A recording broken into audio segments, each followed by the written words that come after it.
No final de semana, houve então um capítulo, o primeiro das negociações entre Estados Unidos e Irã ao longo do prazo de 60 dias do Memorando de Entendimento. Recapitulando, os Estados Unidos e o Irã, na semana passada, fecharam na quarta-feira à noite um memorando de entendimento que abre um prazo de 60 dias para que os dois países possam negociar um acordo final. Da perspectiva americana, as condições seriam que o Irã não pudesse ter um caminho para uma bomba atômica. Da perspectiva iraniana, a possibilidade de descongelar os seus fundos trancados no exterior, ter comércio de petróleo livre de sanções e assim por diante. Houve concessões que saíram já a partir desse primeiro acordo. Por exemplo, os Estados Unidos abrindo caminho para que o Irã possa exportar o seu petróleo sem sanções e com livre navegação no Estreito de Hormuz. Novamente, livre navegação no Estreito de Hormuz, comércio de petróleo sem sanções, o que permitiria ao país começar a se recuperar das tremendas perdas financeiras que aconteceram com a guerra. Em troca disso, uma concessão. Um cenário onde inspetores da Agência Internacional de Energia Atômica, diz o vice-presidente J.D. Vance, vão ter acesso então ao Irã. É a primeira vez em anos em que isso ocorreria, e cai precisamente dentro da estrutura que foi delineada pelos Estados Unidos anteriormente. Uma tentativa de que, com as Forças Armadas do Irã, basicamente colocadas em frangalhos, fosse possível novamente ter algum tipo de acordo onde, em troca de concessões sobre o programa nuclear, houvesse concessões por parte dos Estados Unidos em termos financeiros. Recuperando de outra coletiva de imprensa, essa hoje cedo, a gente tem aqui J.D. Vance falando especificamente sobre isso, logo depois que as negociações do final de semana vinham a se encerrar após 18 horas de conversas. Vamos lá. Yesterday was a very, very good day. We made a lot of good progress. We did exactly what we wanted to do, which is accomplish four things for the American people. First, we wanted to build a mechanism for keeping the Strait of Hormuz open. It is open. We've seen, of course, gas prices and oil prices come down, millions and millions of barrels of crude and natural gas flowing through the Strait of Hormuz that weren't flowing before. But we also wanted to make sure that we actually set up the coordination mechanism so that we could demine the Straits of Hormuz, so that when there are the conflicts that inevitably come up, we can make sure we work through them rather than that leading to escalation, and that is exactly what we did yesterday. Number two, we also wanted to build a mechanism, a similar mechanism, for deconfliction for the regional ceasefire. As the President of the United States has himself said, sometimes these ceasefires just mean you're shooting a little bit less, but we wanted to make sure that we had the proper coordination set up so that if there is shooting, if Hezbollah fires at Israel or if Israel responds, if there are other conflicts that arise in the region, we're actually talking to each other and figuring out how to stop the shooting, how to make the region safer, our allies and everybody else. We set that up as well. Number three, and this is probably what we're most excited about as Americans, the Iranians have agreed to invite IAEA inspectors back into their country. That is a major milestone for the American people and the first step in permanently denuclearizing or permanently ending a nuclear weapons program in Iran. And that's exactly. Bom, aí está então J.D. Vance, o vice-presidente americano falando. Ele foi acompanhado por Steve Witkoff e Jared Kushner, então. Jared Kushner é o genro de Trump, Steve Witkoff, o enviado especial para o Oriente Médio. Bem, além de genro de Trump, Jared também tem atuado no time de negociações que lidou com o Oriente Médio anteriormente, quando a gente falava daquela negociação sobre o 7 de outubro. Delineando isso, veio a confirmação, o Departamento do Tesouro americano publicou isso hoje, aqui é o secretário Scott Bessent nas suas redes sociais, mas ele deixa o link para uma medida, um release à imprensa, uma nota à imprensa em específico comentando o assunto. E basicamente comenta que, em linha com as conversas produtivas acontecendo na Suíça, o Irã se comprometeu a liberar o Estreito de Hormuz e a permitir a Agência Internacional de Energia Atômica e inspetores dela no seu país. Como parte da estrutura, eles agora têm uma licença geral de 60 dias, permitindo a produção, a entrega e a venda de petróleo iraniano. A gente acabou de acompanhar a coletiva de imprensa do presidente americano Donald Trump, onde ele pontuava que, aspas, enquanto o Irã nos respeitar, nós não teremos problemas. Bom, a estimativa na imprensa americana é de que essa medida de abrir o Estreito de Hormuz possa render ao longo dos próximos 60 dias 10 bilhões de dólares ao regime iraniano, que é comparativamente pouco se a gente pesar todas as perdas que foram feitas em virtude da guerra. A Casa Branca também argumenta que as sanções que havia antes já eram burladas, até mesmo que, com o dinheiro entrando no Irã, seria possível rastrear melhor se esse dinheiro estaria sendo escoado ou não para grupos terroristas. Claro, essa é outra das preocupações que vai ser discutida nos próximos 60 dias. O Irã, como como o principal patrocinador estatal de terrorismo no mundo, é o grande financiador de Hezbollah, Houthis, Hamas e outros grupos terroristas mundo afora, até com impacto, como eu tenho reiterado ao longo da nossa cobertura sobre isso, no Brasil. Quem procurar vai encontrar facilmente que, pelo menos desde 2014, há reportagens pontuando a atuação do Hezbollah em cooperação no tráfico de armas e drogas com facções criminosas brasileiras. E é claro, um dos motivos, além da crise energética e do petróleo, que liga essa guerra ao que acontece na América Latina e no Brasil. É o primeiro capítulo de uma negociação que se especulou poderia não acontecer, mas contrasta o que aconteceu em termos de agora os anúncios serem em tom mais ameno e positivo com o que aconteceu no final de semana, uma negociação muito tensa, e você que estava na internet acompanhando algum tipo de update sobre isso, deve ter visto o fato mesmo de que a negociação esteve à beira de entrar em colapso, quando o time iraniano levantava para sair de vez, eu falei que era Luzerna, errata, de Genebra, na Suíça.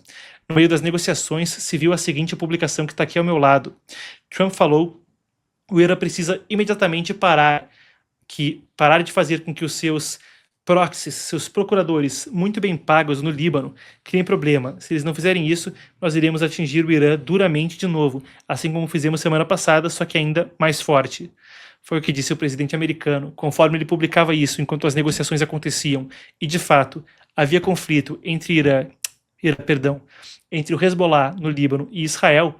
A coisa tomou um clima tenso que depois acabou tendo esses anúncios, que foram considerados positivos por J.D. Vance. A gente tem mais um trecho de J.D. Vance na coletiva também sobre isso. Vamos conferir. No, they didn't throw a wrench in the system. The thing with the Iranians, yes, they did threaten to walk out, or at least there were social media threats that they would walk out. But we were negotiating well past 1 in the morning yesterday, so they didn't walk out. And their technical team is still here in Bergenstock working with our technical team actually as we speak, though I imagine maybe some of them are taking a break to watch this news conference. But look, what we told the Iranians yesterday is when you guys engage in what us millennials might call trash talk, you can't expect the President of the United States not to respond and not to correct the record. So when they say things that aren't true, the President is going to respond to it. I'm going to respond to it. Americans are going to respond to it. When they make threats that aren't rooted in reality, they have to accept that the President of the United States is actually going to set the record straight. That's all that happened. So yes, there was a little bit of threatening, there was a little bit of whining, but at the end of the day, the talks continued and we made great progress. Nuclear expectors, when do you... Aí está então a fala de J.D. Vance, ao que eu complemento com o seguinte, para a gente entender o que acontece. Isso foi publicado pelas Forças de Defesa de Israel também ao longo desse período, conforme se falava o seguinte: Hezbollah lançou mais de 50 projéteis contra soldados das Forças de Defesa de Israel operando no sul do Líbano, para remover ameaças. Em resposta às violações flagrantes do Hezbollah, as Forças de Defesa atingiram dezenas de estruturas terroristas, locais de infraestrutura e terroristas do Hezbollah no sul do Líbano ao longo da noite. Isso foi no final de semana, conforme a gente desdobrava aquela tensão, conforme aquilo ocorria. Pontuado isso, a posição israelense tem sido firme no sentido de que eles não pretendem evacuar áreas do sul do Líbano. Novamente, para quem está não acompanhando tão de perto, eu esclareço o que acontece. O Líbano, país ao norte de Israel, não é por si um inimigo de Israel ou está em guerra com Israel. Nenhuma dessas duas coisas é verdade. Mas o que é verdade é que há uma crise de segurança no norte de Israel, na fronteira com o Líbano, causada não pelo governo daquele país, mas por uma organização terrorista chamada Hezbollah, ou Hezbollah, como normalmente se pronuncia em árabe. Essa organização ocupa uma grande quantidade de território no sul do Líbano. E também na periferia da capital Beirute. Daniah é um lugar normalmente citado como um quartel-general, parte da periferia de Beirute. E eles têm disparado foguetes contra o norte de Israel, gerando um tipo de crise de segurança com considerável gravidade, com crianças não indo à escola e muita gente sendo evacuada do norte de Israel. A resposta é linha dura por dois motivos. Segurança pública. A resposta é linha dura para valer. Bombardeios, ocupação no sul do Líbano, cerca de 1 milhão de libaneses que foram deslocados em virtude dessas ações. E existe nisso um outro que sai apenas da pauta de segurança pública e de segurança nacional e parte também para a grande pressão política sobre o primeiro-ministro de Israel, Benjamin Netanyahu. Netanyahu tem sido pressionado tanto por adversários quanto por aliados a ter linha dura. E, se as eleições fossem hoje, mostra uma pesquisa da semana passada no jornal israelense Tzmam e Israel, que ele perderia o cargo, pressionado por opositores e aliados a ter mão firme no sul do Líbano. Muita gente diz que isso também demonstraria que ele não estaria a serviço dos Estados Unidos. E a grande disputa eleitoral em Israel centraliza-se muito quanto a se Netanyahu estaria ou não comprometido em termos de não defender Israel para apaziguar Trump. Isso é um debate presente no Israel Hayom e Ediot Ahronot. Se entrar na imprensa israelense, vai encontrar esse tipo de debate como predominante. Dito isso, também é uma questão que se agrava quando se fala sobre o que é divulgado pelas forças de defesa de Israel. Eu acredito que a gente tem aqui também uma imagem divulgada pelo exército israelense de um túnel ao sul do Líbano. E claro que a palavra túnel, aí está então, a palavra túnel é traumática quando se fala a respeito das memórias apenas de 3 anos atrás, no 7 de outubro de 2023, conforme os túneis foram utilizados como parte do ataque do Hamas contra Israel, vindo da faixa de Gaza. E o Hezbollah é uma organização muito mais complexa e abrangente que o Hamas, afinal de contas, ambas com dinheiro iraniano. Mas com o Hezbollah a gente fala sobre um exército que consegue por vezes pagar mais para os seus terroristas do que o exército do Líbano, país do qual o território ele ocupa, mais do que o exército libanês paga aos seus soldados. Um arsenal de mísseis considerável que você vê aí, até figurando nesses túneis divulgados pelas forças de defesa de Israel, certo?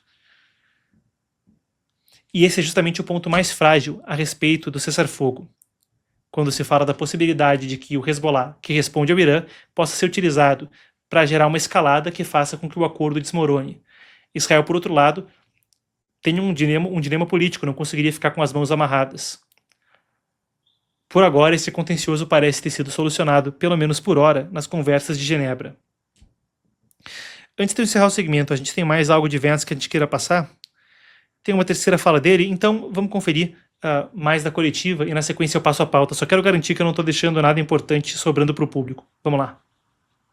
Well, we want Israel's security to be protected, and we also want Lebanon's sovereignty to be protected, and this is going to be an ongoing conversation. The Israelis have been very clear they do not have territorial intentions on South Lebanon.